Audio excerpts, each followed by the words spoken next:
자, 학생 여러분 반갑습니다. 오늘의 주제는 모둠의 편성과 또 운영과 또 평가 방안에 대해서 한번 알아보도록 하겠습니다. 모둠을 편성하는 것은 사회과의 수업에서 많이 활용하는 방법입니다. 모둠을 편성하는 방법이 어떻게 될까? 혹은 편성된 모둠을 운영하는 과정에서 어떤 점에 유의해야 할까? 또는 모둠 활동을 하는 과정에서 어떤 지도를 해야 되는지, 평가는 또 어떻게 해야 되는지 궁금한 점이 많을 텐데요. 학생들이 어떤 질문을 갖고 있는지 의견을 한번 먼저 들어보도록 하겠습니다. 자, 궁금한 점을 한번 말해볼까요? 오늘은 모둠 운영과 모둠 평가 방안 등 모둠 활동에서 궁금한 점이 무엇인지 교수님께 질문을 드리고자 이 영상을 촬영하게 되었습니다. 첫 번째로 모둠 편성 부문의 질문입니다. 첫 번째 질문입니다. 교사로서 모둠 활동을 하고자 할 때 모둠을 편성하는 방법에는 어떤 것이 있는지 궁금합니다. 두 번째 질문입니다. 모둠 구성 시 무엇을 고려해서 구성을 해야 하는지 궁금합니다. 세 번째 질문입니다.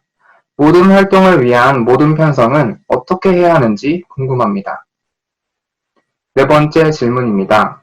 토론 수업이나 협동학습이나 조별활동에서 혹은 브레인스토밍 활동에서 등 수업 모형이나 수업 기법에 따라 모둠을 어떻게 구성해야 하는지 궁금합니다. 다섯 번째 질문입니다.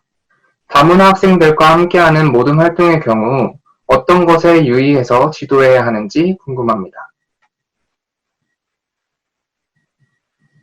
이어서 모둠 활동 운영 부분입니다. 여섯 번째 질문입니다. 수업 진행 중에 모둠별 지도를 어떻게 해야 하는지 궁금합니다. 일곱 번째 질문입니다. 무임승차자나 모둠 활동에 열심히 참여하지 않는 학생은 어떻게 지도해야 하는지 궁금합니다. 여덟 번째 질문입니다. 4차 산업혁명 시대에 모둠 활동에서 활용할 수 있는 정보통신 기술이나 달성하고자 하는 역량에는 어떤 것들이 있는지 궁금합니다. 모둠 발표 부분입니다. 아홉 번째 질문입니다. 모둠 활동 후 내용을 큰 종이에 정리하는 방법 외에 또 다른 방법이 어떤 것이 있는지 궁금합니다. 첫 번째 질문입니다. 모둠 활동 후 발표자는 누가 맡아야 하는가? 또 다양한 학생들에게 발표 기회를 부여하는 방법은 어떤 것이 있는지 궁금합니다. 11번째 질문입니다.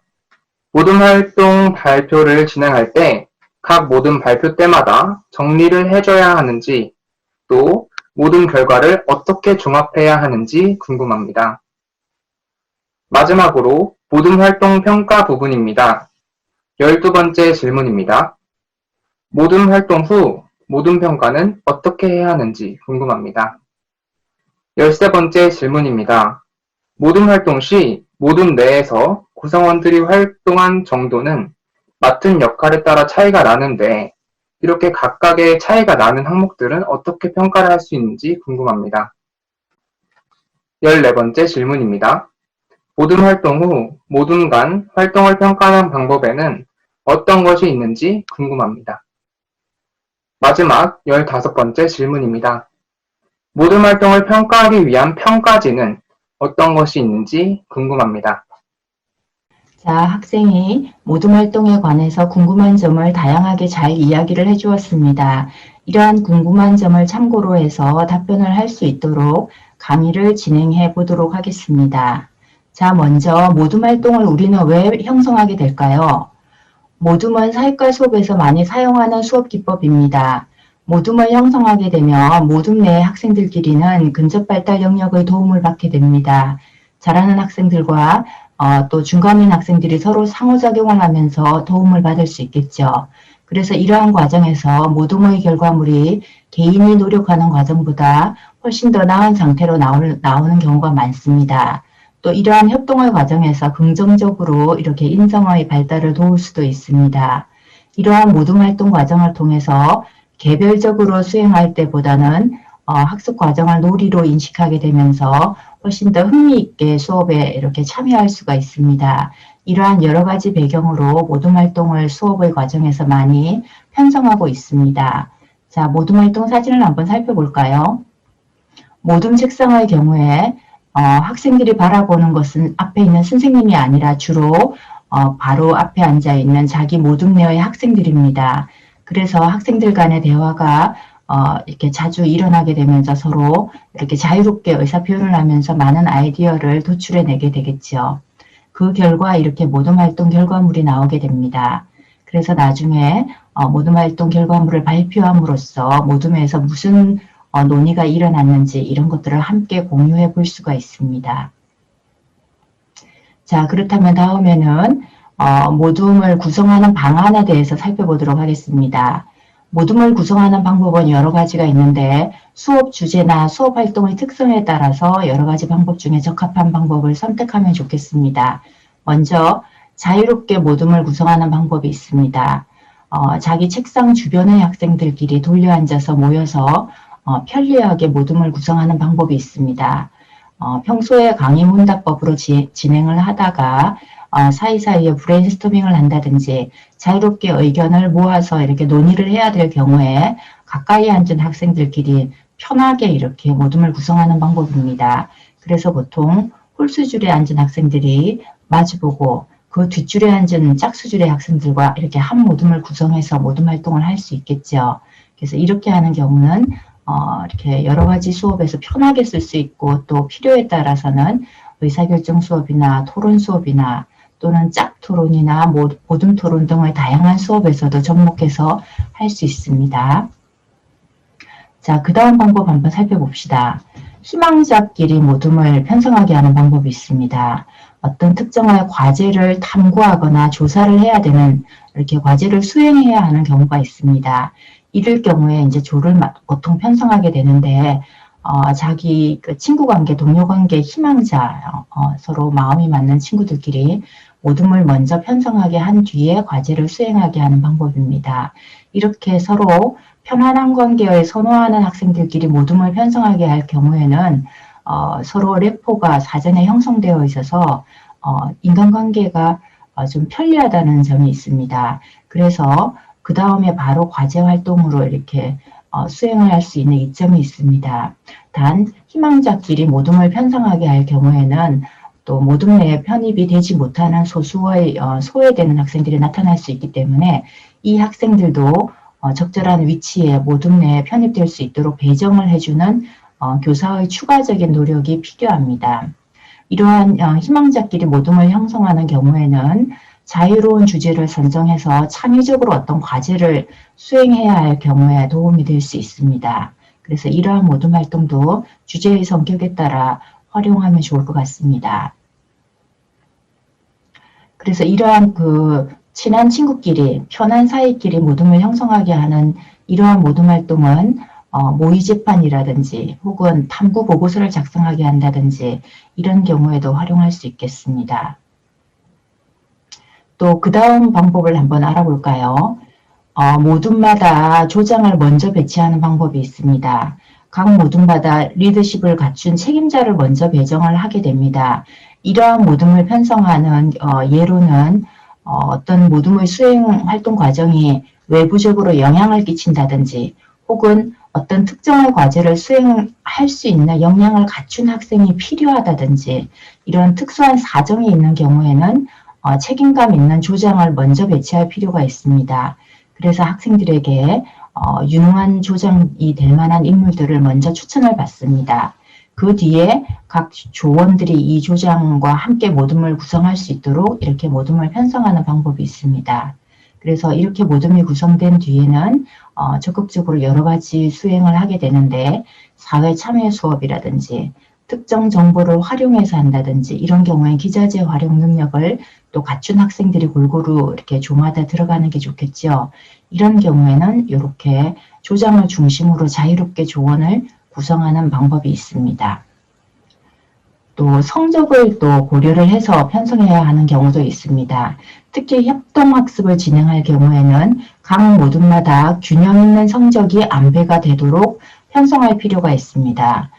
모둠마다 나중에 퀴즈를 실시하게 되는데 이 퀴즈의 성적을 모둠별로 비교를 하기 때문에 적절하게 성적의 안배를 먼저 요구를 하게 됩니다. 그래서 이 경우에 특히 이질적인 모집단을 구성하게 되는데 주요하게 성적 외에도 또 성이라든지 문화라든지 성격이라든지 다양한 요소도 함께 고려해 볼 수가 있습니다. 그래서 성적 외에 또 고려할 수 있는 주요한 요소는 바로 문화적인 차이를 반영하는 모둠입니다. 특히 최근 들어서 다문화 가정의 학생들이 늘어나고 있습니다. 그래서 외국인 가정이나 다문화 가정이라든지 이런 학생이 있을 경우에는 각 모둠에 안배를 해서 문화적인 차이를 함께 경험할 수 있도록 이렇게 모둠을 구성하는 것도 좋습니다. 또 경우에 따라서는 성별로 이렇게 균형 있게 차별화해서 다양하게 이렇게 구성할 수 있는 방법이 있습니다. 그래서 한 모둠 내에 문화적으로 다양하고 또 성별로도 다양하고 또 성적도 다양하게 이렇게 다양한 구성을 하는 방법이 있습니다. 특히 이 문화적으로 다양한 그 모둠을 편성할 경우에는 먼저 학생들에게 다문화적인 민감성을 이렇게 형성할 수 있도록 사전 교육을 먼저 실시하는 게 필요합니다. 왜냐하면 모둠 편성 과정에서 다문화적인 그 취향을 가진 학생들이 경우에 따라서는 그 학급 내에서 약자일 가능성도 있습니다. 그래서 이 학생들이 소외되지 않도록 다양한 문화를 체험할 수 있도록 이 학생들이 주체적인 역할을 할 수 있도록 수업을 구성하면 좋습니다. 그래서 이러한 문화적인 차이를 반영할 수 있는 수업으로는 다문화 수업이라든지 인권 수업, 성평등 수업 이런 수업에서 이제 활용할 수가 있겠죠. 그래서 자신의 모둠 내에서 다양한 문화를 가진 학생들과 상호작용을 수행함으로써 자기랑 다른 문화를 가진 학생들의 입장이나 생각을 들어볼 수 있게 하고 또 이해를 할 수 있는 기회를 가지면 좋습니다. 자, 그러면 이제 모둠이 편성되었다면 모둠 활동을 지도하는 방법을 생각해 보도록 하겠습니다.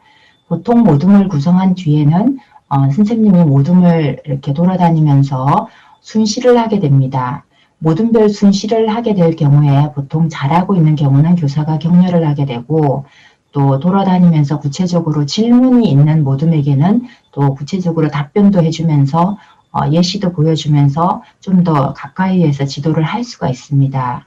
또한 돌아다니다 보면 모둠 활동에 능동적으로 참여하지 않거나 무임승차를 하는 놀고 있는 학생들도 발견이 될 수 있습니다. 이런 경우에 그 학생을 좀 더 격려를 해서 모둠 활동에 참여할 수 있도록 그 모둠에 좀 더 관여를 해서 지도를 해주는 것도 하나의 방법입니다. 또 모둠 활동을 순시하는 과정에서 교사는 체크리스트 평가지를 가지고 모둠 내에서 학생들이 어떻게 어느 정도 참여하고 있는지를 평가할 수도 있습니다. 그래서 이렇게 순시하는 과정에서 특히 무임승차자를 지도하는 노력을 게을리하지 않고 잘 해나갈 필요가 있습니다. 또 교사는 이러한 과정에서 지도도 해야 되지만 평가도 동시에 해야 되기 때문에 이러한 과정에서 무임승차자나 혹은 모둠 활동에서 기여한 정도에 대해서 학생들이 이렇게 적어낼 거라고 평가를 동시에 하게 될 거라고 미리 안내를 하고 시작을 할 수도 있습니다. 그래서 나름대로 학생들이 자신의 그 소임을 다할 수 있도록 사전에 공지를 하고 또 모둠 활동 순시 과정에서도 이렇게 지도를 해 나갈 필요가 있습니다. 자, 모둠 활동을 한다면 이제 모둠 활동에게 어떤 과제를 부여할 것인가 혹은 모둠이 활용할 수 있는 기법들이 어떤 것이 있는가 한번 살펴보도록 하겠습니다. 자, 먼저 자료를 탐구하게 하는 방법이 있습니다. 모둠별로 학습지를 배부해서 그 학습지의 어떤 과정들을 수행하면서 학생들끼리 토론하고 의논하고 자료를 탐색하게 할 수 있습니다. 경우에 따라 인터넷 자료를 탐색할 수도 있고 태블릿 PC를 배부함으로써 그걸 통해서 또 정보를 탐색할 수도 있겠죠. 또 개인의 스마트폰을 활용할 수도 있고 또 이러한 태블릿 PC나 이런 정보화 기기를 활용하는 경우에 교사는 순시를 하면서 게임이나 혹은 다른 용도로 활용하지 않도록 주의해서 감독할 필요도 있습니다. 그래서 모둠 활동에서는 보통 이렇게 자료 탐구를 통해서 모둠의 의견을 종합해서 활동 시에 기록하게 하는 이런 방법을 많이 사용할 수가 있습니다. 자, 다음의 방법 보겠습니다. 모둠 내에서 토론을 하게 하는 방법이 있습니다. 어떤 안건을 모아야 되거나 혹은 찬반 토론을 진행해야 되거나 어떤 토의나 토론을 수행해야 할 경우가 있습니다. 이 경우에 따라서는 2인 짝 토론을 수행할 수도 있고 4인 모든 토론을 진행하게 할 수도 있습니다. 그래서 먼저 자료 조사를 하게 한 뒤에 토론 과정에 참여하게 함으로써 누구나 이렇게 토론의 찬반 쟁점을 드러내면서 말을 하게 할 기회를 부여할 수도 있습니다. 그러면 나중에 토론의 결과를 학급 앞에서 소개하면서 공유할 수 있습니다. 자, 모둠 활동의 그 주제 중에 문제를 해결하게 하는 주제도 있습니다. 사회과의 학습 과제에서는 사회적인 어떤 문제를 선택한 뒤에 해결 방안을 모색하게 하거나 문제에 대한 자료를 수집하게 하거나 이러한 여러 가지 과정들이 있는데 이러한 모둠 활동을 통해서 문제를 해결할 수 있는 방안을 모색하고 실천 방안을 또 탐색하는 이런 경험을 하게 할 수도 있습니다. 또 모둠 활동 과정에서 정보통신기기를 활용할 수가 있습니다. 사회과의 경우에는 사회 문제나 어떤 사회 현상에 대한 탐구를 진행하게 하는 경우가 많습니다. 그래서 태블릿 PC나 여러 가지 컴퓨터를 활용해서 홈페이지를 방문한다든지 여러 가지 체험학습을 시도할 수 있도록 할 수가 있습니다. 그런데 교실 환경에서 밖으로 나가기가 좀 곤란할 경우에는 이렇게 컴퓨터나 태블릿 PC를 활용해서 이렇게 대리학습, 간접학습도 할 수가 있습니다. 그래서 정보통신기기를 능동적으로 잘 활용할 수 있도록 수업에 설계하면 좋을 것입니다. 그래서 앞으로 4차 산업혁명 시대에는 사회과 수업에서도 특히 이러한 AI, AR이나 VR 같은 수업 기법을 활용을 해서 좀 더 진취감 있고 생동감 있게 수업을 진행할 수도 있습니다. 자, 다음으로는 정보통신기기를 활용하는 방법이 있습니다. 사회과는 탐구를 진행해야 되는 경우가 많습니다. 이때 모둠 활동에서 태블릿 PC나 혹은 컴퓨터를 활용해서 수업에서 탐구를 진행할 수 있습니다. 홈페이지를 방문해서 좀 더 자세한 정보를 알아보게 한다든지 혹은 AR이나 VR 기술을 활용해서 가상체험 수업을 진행할 수도 있습니다. 이러한 4차 산업혁명 시대에 맞추어서 앞으로 훨씬 더 미래지향적인 AI 기기들을 활용해서 수업에서 탐구할 수 있을 것입니다. 이를 통해서 좀 더 복합적인 문제 해결 역량이라든지 비판적인 사고 능력이라든지 또 협업 역량 이런 것들을 모둠 활동을 통해서 개발을 해나갈 수 있을 것입니다. 또 모둠 활동에서 앞으로는 서책형 교과서보다는 전자교과서가 좀 더 개선이 되어진다면 학교 수업에서 활용되어질 수 있습니다. 특히 전자교과서의 경우에는 개인이나 모둠의 그 진도나 주제나 상황에 따라 또는 자신의 진행 수준에 따라 이 교과서를 능동적으로 활용할 수가 있습니다. 자신의 학습 과제에 따라서 주제를 탐색한다든지 자신이 풀었던 문제의 수준에 맞추어서 그 다음 단계의 문제를 또 이렇게 도전을 할 수 있게 한다든지 하는 맞춤형 수업이 가능할 수 있습니다. 또한 이 전자교과서를 활용해서는 정보를 또 링크를 통해서 더 많은 웹의 세계를 또 탐색할 수 있는 유리한 점이 있습니다. 그래서 앞으로 미래 수업에서는 이러한 그 전자교과서를 또 잘 활용한다면 훨씬 더 심도 깊은 사회과의 탐구 수업이 또 진행될 수 있는 이점이 있다고 봅니다. 그래서 앞으로 4차 산업혁명 시대에 요구되는 학습자의 역량을 한번 살펴보겠습니다. 21세기 사회과는 특히 협업 역량이나 비판적 사고 능력, 또 창의력이나 의사소통 능력을 굉장히 중시를 하고 있습니다.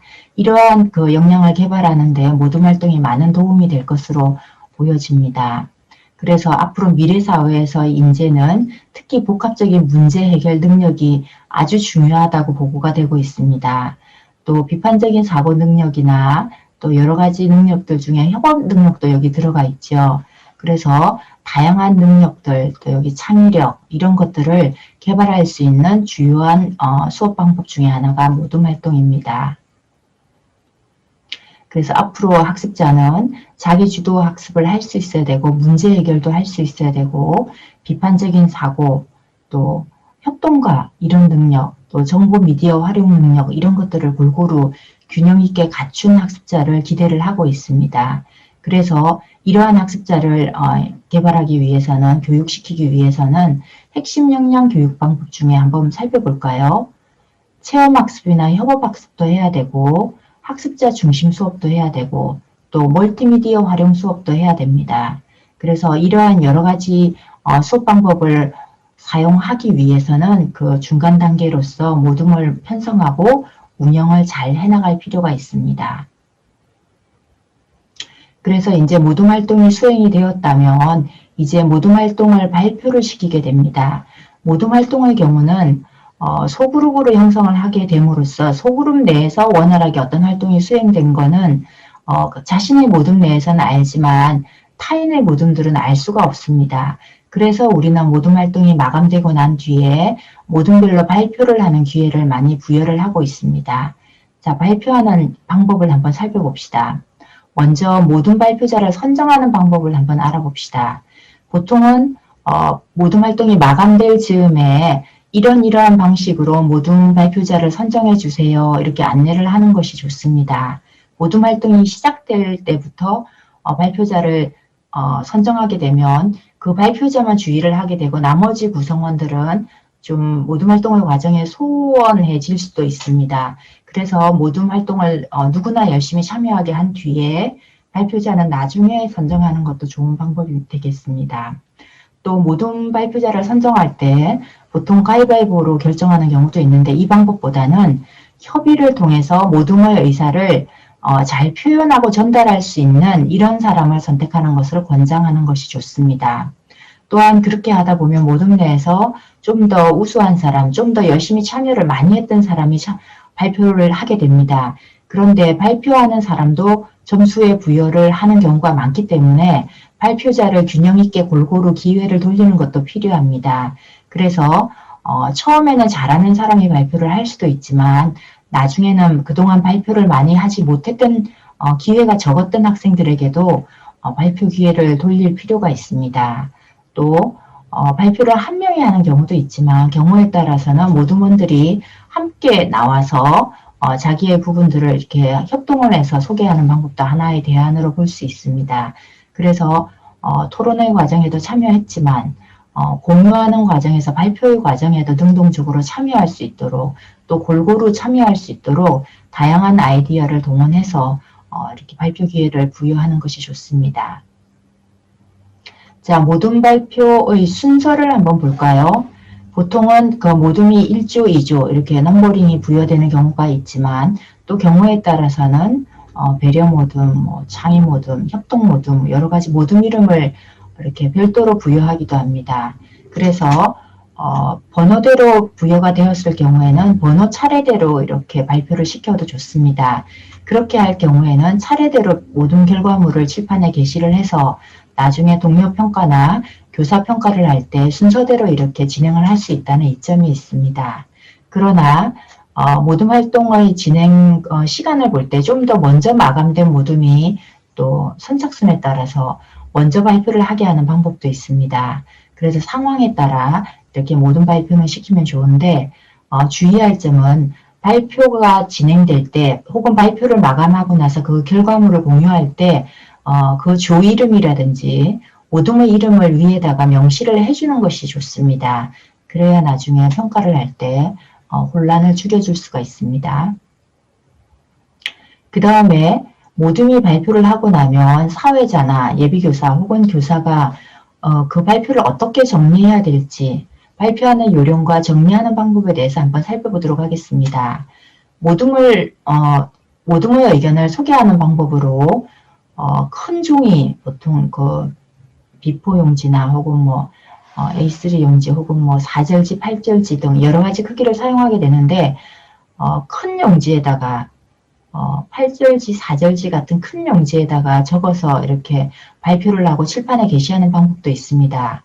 또는 모둠 활동의 결과를 기록하게 했던 A4 용지 크기의 그 활동지도 있습니다. 활동지를 들고 나와서 소개하면서 하는 방법도 있습니다. 또는 비주얼 싱킹이나 포스트를 그리게 한다든지 여러 가지 활동 결과물이 있는데 그 결과물을 핸드폰으로 찍게 하는 방법이 있습니다. 사진으로 촬영한 뒤에 또 공용 앞에 메인 컴퓨터에 보내서 사진을 함께 공유하면서 발표하는 방법도 있습니다. 그래서 학교의 기자재 환경과 그러한 정보기기를 활용할 수 있는 환경에 따라서 다양하게 활용하면 되겠습니다. 그리고 발표가 모둠별로 진행이 될 때 모둠별로 핵심적인 간단한 내용은 이렇게 짚어주면서 사회를 진행하고 다음 모둠의 발표를 진행시킬 수도 있습니다. 그러나 모둠 발표의 주제에 따라서 중간에 이렇게 사회를 진행하지 않고 맨 뒤에 종합해서 한꺼번에 조별 의견을 종합적으로 정리해서 제시해 줄 수도 있습니다. 그래서 이러한 것은 그 상황에 따라 남은 시간이 어느 정도인지도 판단해서 시간이 좀 부족하다면 전체 모둠의 의견을 종합해서 제시하는 방법도 있습니다. 예를 들어서 사회과에서 의사결정 수업을 진행했다면 각 모둠에서 우선적인 대안, 차선의 대안, 포기할 수 있는 대안에 대해서 소개를 했겠죠. 그러면 그 대안을 이렇게 순서를 적어 보았습니다. 그러면 각 조가 이렇게 제시한 순서들이 다르게 나타나고 있습니다. 이런 경우 사회자는 모둠이 발표할 때마다 이렇게 정리를 해서 나중에 전체적으로 종합된 의견을 이렇게 제시를 해줄 수 있는 방법이 있습니다. 그래서 모둠 활동의 주제나 활동 내용에 따라 중간에 언급을 해줘야 될 경우에는 잠시 언급을 해줄 수도 있고 종합해서 이렇게 제시를 해주는 경우도 있습니다. 그러나 둘 중에 하나를 선택한다면 이렇게 종합해서 제시해 주는 것을 하는 것을 권장합니다. 의사결정 수업에서는 이런 것을 거의 반드시 해줄 필요가 있고 또 모둠별로 토론이 진행되었다고 할 경우에도 모둠별로 어떤 결과가 나왔는지 발표를 하게 됩니다. 그랬을 때 이제 발표하는 핵심 입장을 이렇게 정리를 하게 됩니다. 옆에 컴퓨터가 있다면 컴퓨터로 이렇게 정리를 할 수도 있고 아니면 칠판의 핵심 내용을 간단하게 발표가 진행되는 동안 또 정리를 해줄 수도 있습니다. 그래서 이렇게 각 모둠의 종합 의견을 정리를 한 뒤에 다섯 모둠은 찬성 의견 쪽으로 의견이 수렴되었고 한 모둠은 반대 의견으로 수렴이 되었다고 학급 전체의 의견을 정리하는 방법을 해줄 수가 있습니다. 그래서 발표 모둠을 이렇게 정리하는 방법을 소개해 보았습니다. 자, 이제는 모둠 활동을 평가하는 방법을 한번 살펴보겠습니다. 모둠 활동을 평가하는 측면은 주체에 따라 여러 가지 방법이 있습니다. 먼저 학생들이 하는 방법을 살펴보겠습니다. 학생들이 평가에 참여할 경우에 동료 평가라고 표현을 합니다. 동료 평가의 경우에도 두 가지 방법이 있습니다. 모둠 간에 평가하는 방법이 있습니다. 모둠별로 발표가 진행될 때 학생들이 다른 모둠이 발표하는 것에 대해서 체크리스트나 평가지를 가지고 다른 모둠에 대해서 이렇게 평가를 하는 방법이 있습니다. 예를 들어 상중하 이렇게 평가할 수도 있고 또는 5점 척도에 따라 평가를 할 수도 있습니다. 그래서 평가의 기준을 마련을 해서 학생들이 평가할 수 있도록 이렇게 기회를 부여할 수도 있습니다. 또 모둠 내에서 평가하는 방법이 있습니다. 모둠 활동 과정에서 학생들이 어떤 기여를 했고 주로 어떤 역할을 담당했고 이런 부분에 대해서 이렇게 평가를 하면서 써내게 하는 방법이 있습니다. 그래서 이렇게 모둠 내에서 동료 평가를 하게 하는 것은 모둠 활동의 세부적인 진행 과정을 교사가 전체적으로 관찰을 하기가 어려울 때 이러한 모둠 내의 평가 의견을 참조를 해서 학생들의 모둠 활동 결과물에 대해서 차별화해서 이렇게 성적에 반영하는 방법이 있습니다. 또한 이 위에 나왔던 모둠 간의 동료 평가도 학생들의 의견이기 때문에 어느 정도 타당성은 있겠지만 객관적으로 반드시 옳다고 보기 어려운 점도 없지 않아 있기 때문에 참고용으로 적절히 활용하면 좋겠습니다. 또 모둠 내의 이러한 학생들의 평가는 자신들이 맡았던 역할들을 체크할 수 있도록 좀 더 체계적으로 자료를 준비해서 제공한다면 평가에 어느 정도 기여를 할 수 있다고 보여집니다. 또 학생들이 자신의 수행 과정에 대해서 성찰 평가를 하는 방법이 있습니다. 자기가 자신을 평가하는 방법이기 때문에 자기 평가 방법입니다. 그래서 자기 성찰 평가를 할 수 있도록 이렇게 평가지를 제공함으로써 객관적으로 체크도 해보게 하고 또 자신의 변화된 점, 파악하게 된 점, 알게 된 점을 또 기록하게 하는 방법도 있습니다. 그 다음에 주체가 교사가 평가를 하는 방법이 있습니다. 교사는 평가지를 가지고 모둠 활동 과정을 이렇게 관찰하면서 체크하면서 학생들의 수행 과정과 모둠 활동의 참여 정도에 대해서 평가할 수 있습니다. 또 발표 과정에서 발표자나 혹은 모둠 내의 발표자들이 이렇게 발표를 진행하는 과정을 평가에 넣을 수도 있습니다. 그래서 모둠 활동에 대해서 교사는 모둠 활동의 그 행동에 참여하는 그런 것도 평가할 수도 있고, 또 모둠 활동의 활동지를 가지고 결과물을 가지고 평가하는 방법도 있습니다. 그래서 이 활동지는 모둠의 전체 의견을 기록하는 난도 있지만 또 개별적으로 수행하는 활동지를 배부해서 학생들이 이 모둠 활동을 통해서 자신의 개별적인 의견을 또 적게 하면 이것을 개별 평가에 반영할 수도 있습니다. 그러면 이제 평가 도구를 한번 살펴보도록 하겠습니다.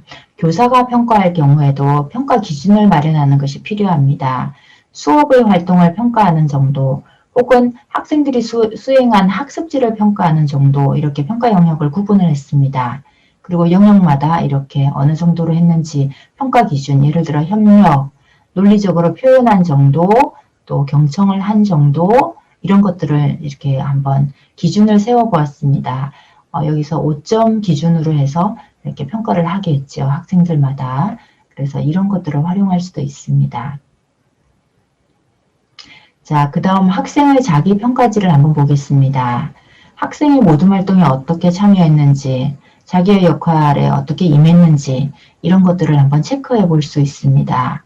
또 이번에 모둠 활동 과정에서 흥미로웠던 주제, 이런 것들을 또 주관식으로 기술하게 할 수도 있습니다. 그래서 자신의 수행 과정에 대해서 이렇게 기록해 보게 함으로써 학생이 자신을 돌아보게 하는 그런 효과도 있기 때문에 이런 자기평가도 상황에 따라 활용해 보면 좋습니다. 그 다음에 동료 평가를 수행하기 위해서 학생들의 상호평가지 예시를 한번 살펴보겠습니다. 루브릭 평가 기준에 따라 상중하 기준점의 예시를 제시를 했습니다. 또한 평가 요소로 세로에는 이렇게 평가 내용의 파악력이나 발표력, 또 협업 이런 정도를 기준으로 해서 평가를 할 수 있는 기준점을 제시를 하고 있습니다. 물론 상이 될 경우에는 정확하게 파악을 했고, 중은 어느 정도 일정 정도 파악을 했고, 하의 경우에는 이에 미치지 못하는 기준을 제시를 하고 있습니다.